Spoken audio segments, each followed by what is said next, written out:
Hey everyone, it's Alan.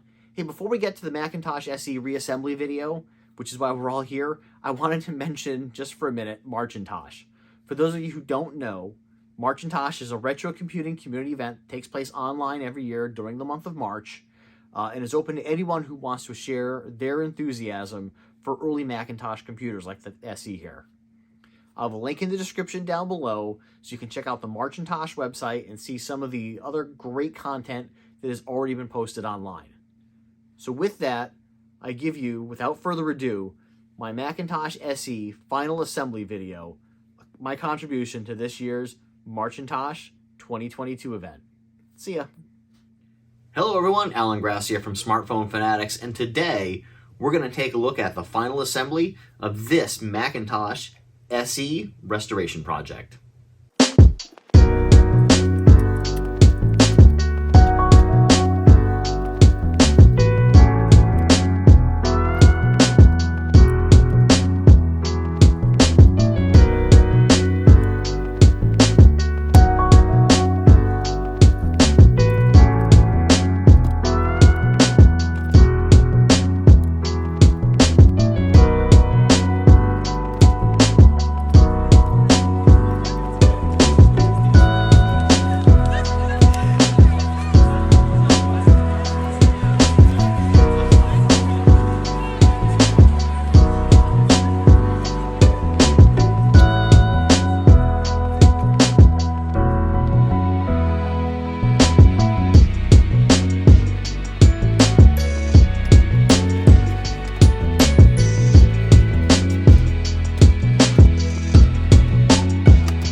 And now, let's take the SE out for a quick spin.